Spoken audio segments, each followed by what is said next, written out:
All right, well, in the debate, I'm just simply going to read history, an article from a Jesuit priest, the Quran, and the Bible.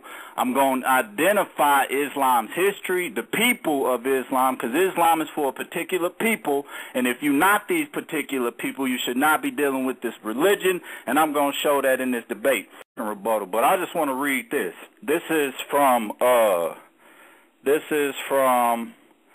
Alberto Rivera. He is a Jesuit priest. All right, I'm going to read this.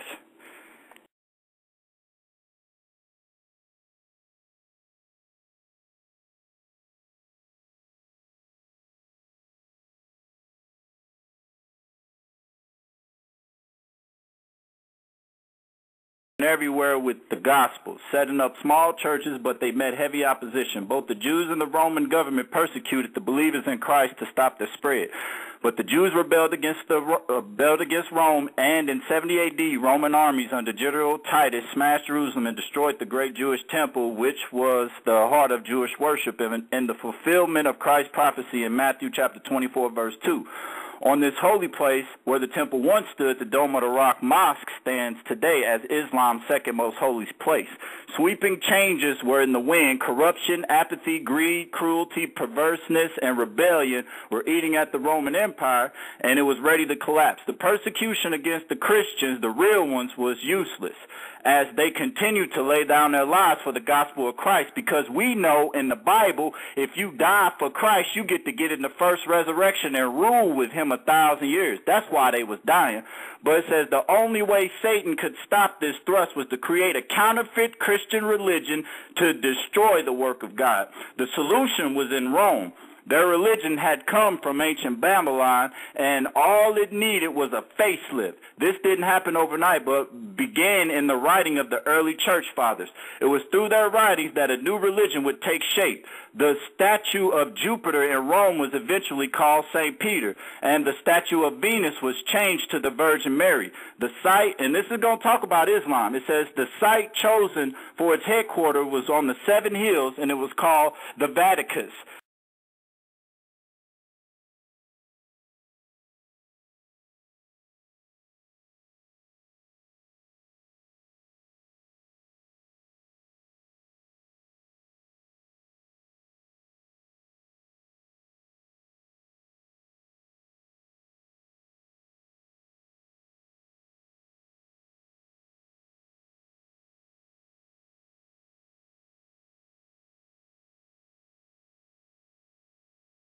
In the Vatican briefing, Cardinal B told us this story, and I quote, "A wealthy Arabian lady who was a faithful follower of the Pope played a tremendous part in this drama. She was a widow named Khadijah.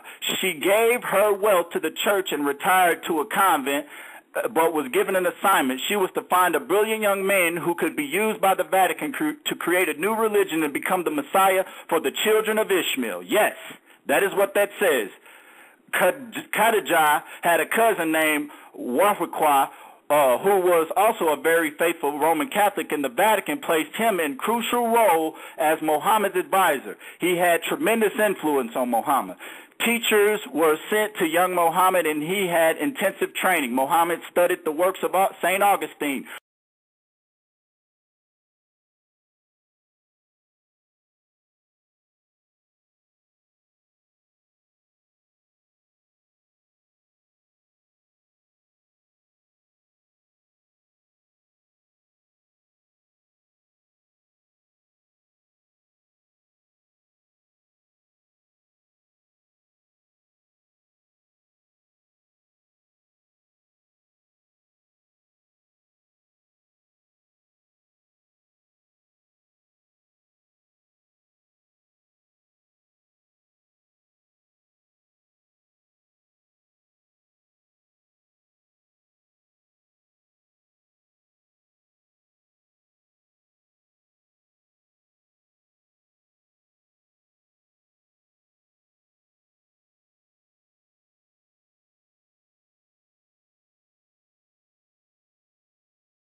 So when talking about a common heritage, in our Jewish literature, we are taught that there is such a thing as a common faith, a fundamental religion which all men are born into.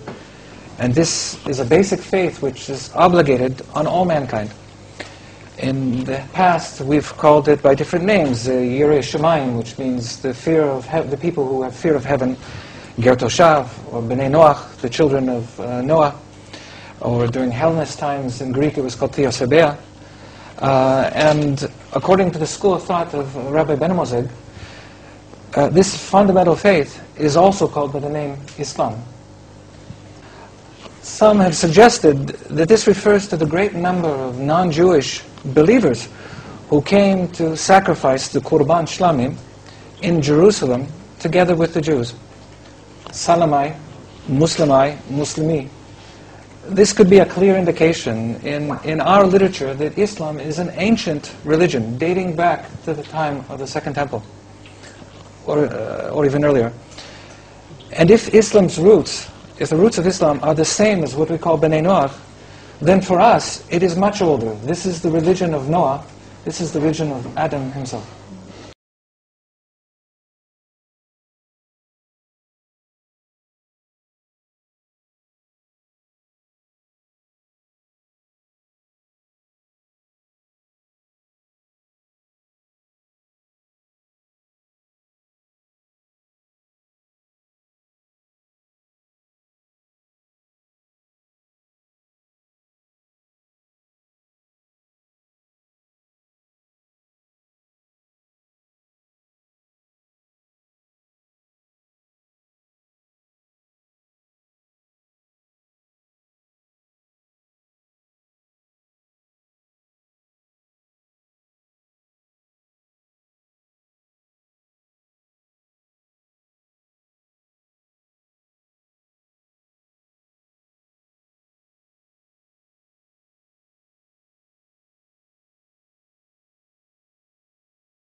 That chick is an evangelical who started a publishing house in the 70s called Chick Publishing, whose objective was to spread the gospel through comics.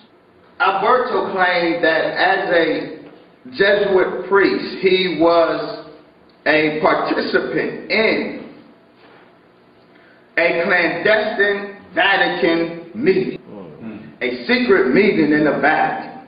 Islam was born. Now, Jack Chick put the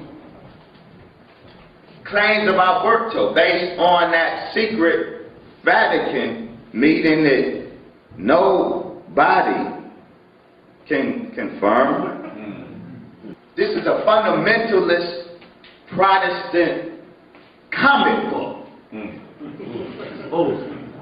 That is the basis of his claim that Islam was created by the Roman Catholic Church. So you see, if you were to stop and ask Brother Phil, I like that, brother. Where can I go to get the documentation so I can beat the hell out of the Muslims with that truth that you just repeated? I got it from Jack Chick's comic book.